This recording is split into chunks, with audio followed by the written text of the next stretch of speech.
The hose was hissing again. At first, I figured it was just the wind rattling the line, but at 11:47 p.m., under a full moon and a sky that seemed to be holding its breath, I knew something stranger was afoot.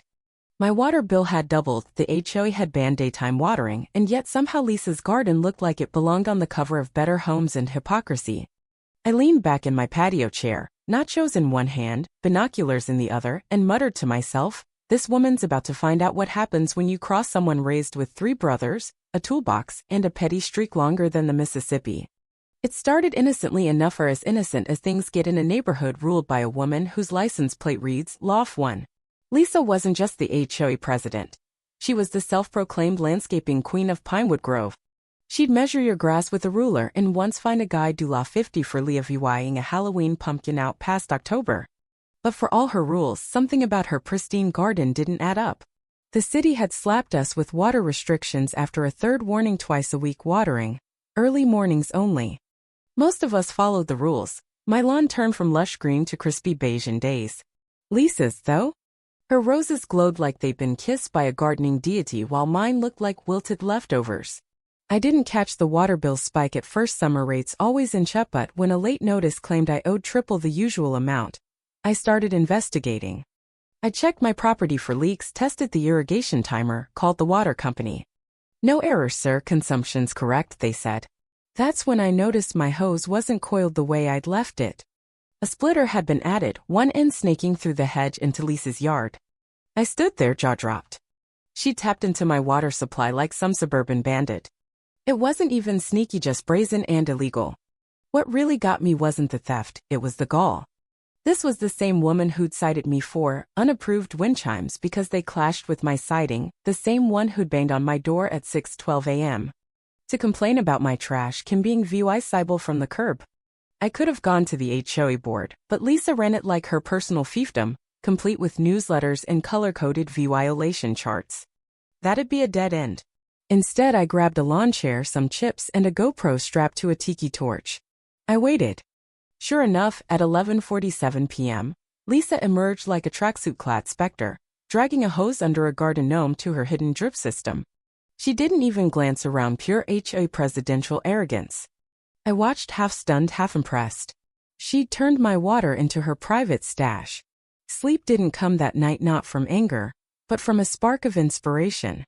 The next day, I hit a hardware store 2 towns over, loading up on bulk Vinegar, blue dye, dish soap, and glittery car wash additive. If Lisa wanted my water, she'd get the full package. I rigged a pressure-safe sprayer and backfed the mix into her stolen line, adding a do not touch decorative note for good measure. Morning brought the payoff. A scream ripped through the air, HO shrill and glorious. From my window, I saw Lisa holding a once white rose now dyed smoke blue, her flower bed a mess of foam and shimmering glitter. I sipped my coffee and waved. She didn't wave back. She stormed over later, dragging her hose like a defeated foe. What did you do? She yelled while viewing a blue-stained glove. My flowers. My soil smells like Vinegar and soap. I played dumb. Weird, my hose has been acting up too. Maybe someone's tampering with it. She froze, knowing I knew, but stormed off, levying a trail of sparkles. That's when I realized this wasn't just a prank, it was war. For 2 days, Lisa went silent, but her yard told the tale. Blue petals, foamy mulch, glittery hydrangeas like a unicorn crime scene. I'd expected retaliation fines, passive-aggressive emails, but she bided her time. I didn't rest either. My first mix was tame. Now I upped the ante with cornstarch, beet juice, and denim-grade dye, hooked to the same back feed. At 2 a.m., I let it loose.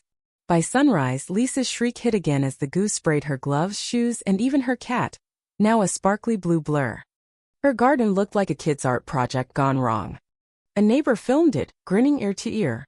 That evening, Lisa called an emergency HO meeting, ranting about horticultural sabotage and accusing me of federal violations. No proof, just unhinged fury. But her board was cracking. Tom, a quiet retiree, slipped me meeting notes and a message. We're tired of her too. Keep going. This wasn't revenge, Anna Marie, it was a rebellion.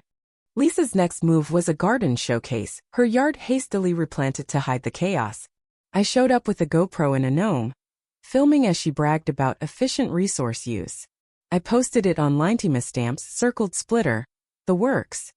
It blew up. Neighbors raged, the local news picked it up, and Lisa's all-caps denial emails couldn't stop the tide. Then she planted kudzu along my fence. VY sias. Fast-growing VY nest choking my yard. I got a pro inspector. Turns out she'd crossed into protected land.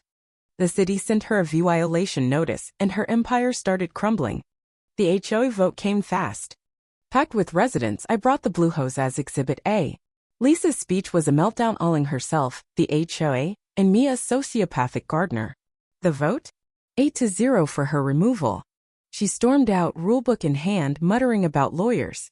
Tom took over, axing her dumb rules and throwing a water wars block party. Lisa's house went up for sale, her garden faded, and peace settled in. But one last twist. A familiar blue puddle seeped into my yard. Me own mix, dumped back by Lisa in a final spiteful jab.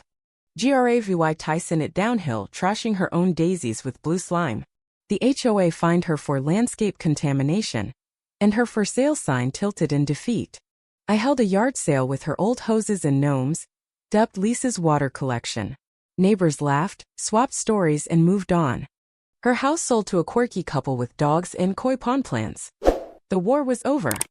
My garden thrived, my host stayed locked, and Pinewood Grove finally breathed easy. Lisa underestimated mean paid in glitter.